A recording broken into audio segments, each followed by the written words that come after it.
I remember thinking, like, is this it now? I've trained all my life, I've worked all my life for this, and it's not how I thought it would be. And I was down, I was already getting into a depression straight after the Klitschko win. So that was the start of it? And I said to Paris in the hotel afterwards, I said, that'll be it now. I probably won't fight again.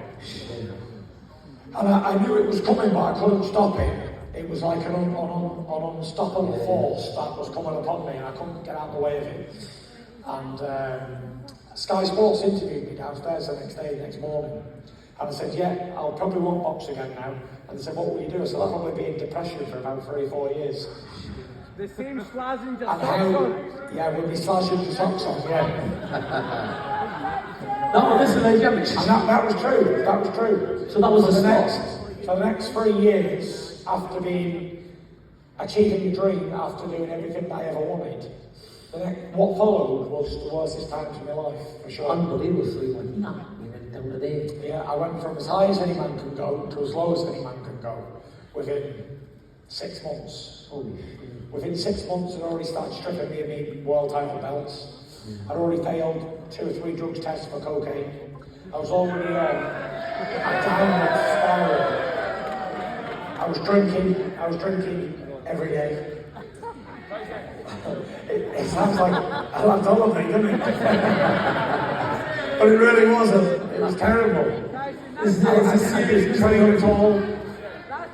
I went from being... That's just Glasgow.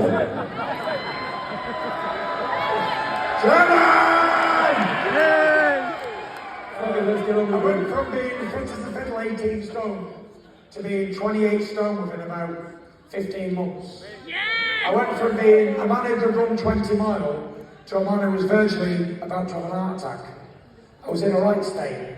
I had suicide attempts. I was badly depressed. I was badly anxious. I had anxiety attacks. I was really gone, to be fair.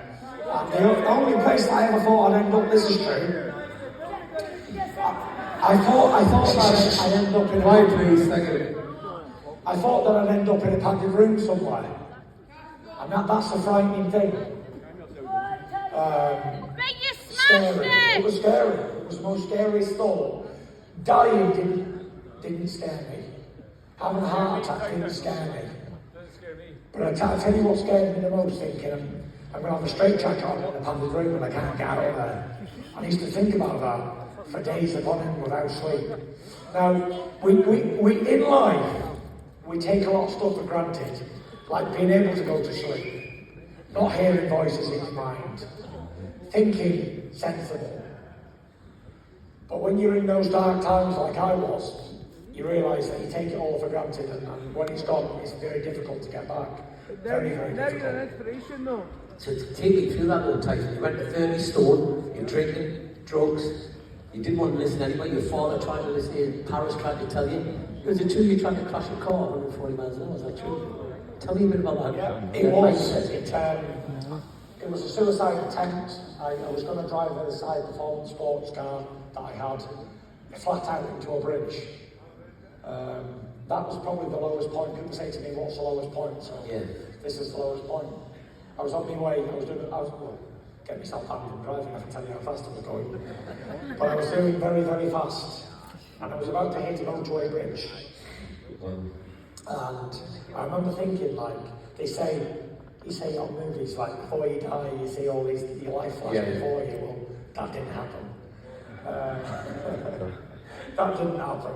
But also, if you think about it, at that moment, it wasn't about a boxing bout, it wasn't about any achievements, it wasn't about anything. It was about, I was thinking about my kids. I was thinking about leaving them behind. I was thinking about, like, they're going to have to grow up without a father. And I'm thinking to myself, I'm taking like a week way out here, taking my own life. But I was about to do it either way. You're strong! Your daddy was saying, I'll go away. And I heard a voice say to me, don't do this. Clear like I'm talking now. And when did that I pulled the car over to the side of the road, and I could feel tears coming down my face, my hand, my body. The training was right up, ready to rock and roll. And that moment then, I knew I couldn't do it on my own. I tried to come back training and tried to stop all the stupid things I was doing, and I just couldn't. I was addicted. I was a drug addict. I was alcoholic. I was all of the above. And it wasn't for the fact that I just wanted to go and get off my face or drunk for no reason. It was the fact that when I was drunk or off my trolley, I didn't think about being down. And people say to me, oh, well, alcohol don't cure it, but while you're drunk, it does. While you're drunk, it does make you feel better. However, the next day, I felt in a darker, deeper hole than I was in beforehand. And every day would be the same. I'd drink and drink and drink. Until I was in the deepest hole that anyone could be in. And I was down. I was very, very down. All I could think about was dying.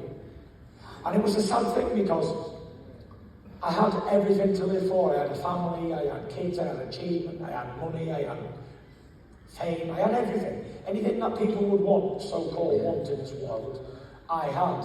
And all the time I had it, I was very, very, very unhappy. And it was my lowest points. Wow. And I needed to be tested. I needed all stuff to be taken away from me. Everything that I had worked hard for needed to go so that I could overcome my journey. And after that car incident, I thought to myself, I don't know what I'm going to do anymore. I didn't speak about mental health. It wasn't at the forefront like it is now. I didn't know who to talk to. I come from a fighting family. Like, nobody says, oh, I'm this, I'm that. We don't show emotion in our family, never have done. So I couldn't say to my dad or my mother or my brother or anybody, I'm very unwell, I need help. Yeah. I had nobody to turn to, nobody was educated on the matter at all on mental health or anything like that. Man. So I started searching online. And I found a doctor local to me, about 20 miles away. So I went and saw these doctors, and they diagnosed me with this, that, and the other, and told me what I was experiencing. There's a lot of other people experiencing as well. That it wasn't the end of the world, that I could recover and get better again. And I had to go and see a special doctor down in London to get properly diagnosed. So I ended up going down to London, and they diagnosed me as a bipolar disorder, anxiety disorder, OCD disorder, loads of other stuff as well I can't remember. And at that time when I went and got diagnosed, I was a very high suicide risk. They said to me, Dad, we'd advise you not to leave him on his own. Wow. Because he could do something stupid at any time. So I was pretty in a dark place, I'd say. But after going and seeing these doctors, I started speaking, talking about stuff, and therapy sessions, like seeing the American movies. And at first I thought to myself, I can't go and tell this doctor all my problems. He's going to go out to the pub later with his pals and laugh at me. This is what I was thinking in my own mind. Anyway, I kept going back, and I started getting better and better and better. And then we've done this thing where you talk about your most happiest times. So I thought about where I was most happiest, and I was always most happiest when I was training and keeping fit and boxing. So at this time, I was a far cry from being fit or boxing or anything. So I said, right, I'm going to start training again, step by step. And I started doing bits and pieces, training again, losing a little bit of weight. And I think another question I get asked a lot is, what was the turning point in all of this? Yeah, that's what I'm asking. So the turning point for me was Halloween night 2017. It was a shit day for me. I wasn't feeling good. And I had a bit of an argument with the wife. And I ended up going out. My plan was to have about 15 pints. And wobble on, absolutely sackless as usual. So I tell you where I went. I went to Lancaster. I went to a place called Wetherspoons. Don't know if anybody's familiar with that one. So I went in there, and I ordered a pint of beer, whatever it was, can't remember. I was dressed in this skeleton suit. I was 28 stone, wearing a glow-in-the-dark skeleton suit. And I had a mask on. I had this full-face mask on, because in my mind, I was like, if I put my mask on, they won't recognise me. I was embarrassed of how I looked, as if they wasn't going to recognise the 6'9", 28 stone fat man in my own town. With a skeleton on. So I was drinking this beer through this mask. I was looking around me, and obviously Lancaster's a university town, so it was full of like university people, all out students, all out on like Halloween days and stuff. And they were, to me, they were all like kids, young kids at the start of their life. And I had that moment of clarity, a moment of sanity. This was it. And I looked around me and I thought,